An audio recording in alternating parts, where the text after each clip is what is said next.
शेतकरी बंधूंनो नमस्कार. अमित रामचंद्र जगदाळे, राहणार राजगुरुनगर, तालुका खेड, जिल्हा पुणे.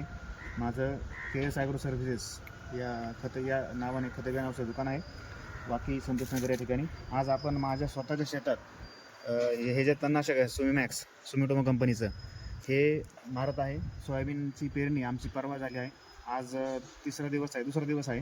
म्हणजे हे तणनाशक जे आहे हे 48 तासाच्या आतमध्ये मारायचं आहे.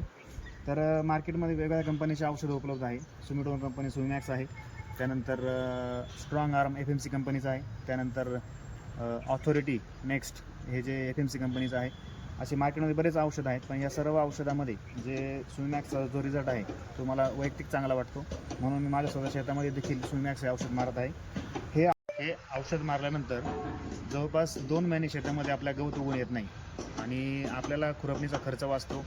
आणि जे नंतर पोस्ट इमर्जन्स तणनाशक आहे, जे मार्केटमध्ये बऱ्याच फ्युजिप्लेक्स आहे, गोदरेजचं रिफ्लेक्स येतं किंवा आयरिश येतं, ॲमोरा येतं, त्यानंतर मिकाशा येतं. मार्केटमध्ये बऱ्याच कंपन्यांची औषधं आहेत. आदामाचं अपटन नवीन आलेलं औषध आहे. पण जर हे औषधं मारायचं असेल 20 दिवसानंतर, पण त्या कालावधीमध्ये जर पाऊस असला आणि आपलं 20 दिवसाचं तणनाशक जर 30 दिवसावरती गेलं, म्हणजे पेरणीनंतर 30 दिवसानंतर औषध मारलं तर गवत मोठं होतं आणि त्यावेळेस जर औषध मारलं तर ते गवत वरच्यावरती जळतं. त्याचं जे खोड आहे ते जाड होतं आणि ते खोड जाड झाल्यामुळे काय होतं, ते तण परत फुटतं. अशा वेळेस काय होतं, समजा जर पावसाच्या पेरणीमध्ये जर आपण जर आधीच हे औषध मारलं पेरणीनंतर 48 तासाच्या आतमध्ये, तर आपल्याला नंतर तणनाशक मारायची गरज पडत नाही आणि 2 महिने आपला गवत उगवत नाही. त्याच्यामुळं शक्यतो मी शेतकऱ्यांना सांगू इच्छितो की पेरणीनंतर 48 तासाच्या आतमध्येच हे तणनाशक मारा. हे तणनाशक मारताना जमिनीमध्ये ओल असणे गरजेचे आहे. पुरेसा ओलावा जर नसेल तर याचा रिझल्ट मिळत नाही. त्यामुळे जर ओल असेल तरच हे औषध मारा आणि त्यावेळेस जर पेरणीनंतर ओल नसेल तर तुम्ही पोस्ट इमर्जन्स म्हणजे पेरणीनंतर 20 दिवसांनी जे आपण तणनाशक मारतो ते मारलं तरी ठीक राहील.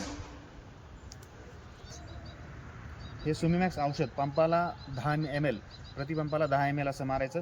एका पंपाला 10 ml ची बॉटल मिळते मार्केटमध्ये आणि 100 ml म्हणजे एकरी प्रमाण 10% 100 ml देखील मिळतं.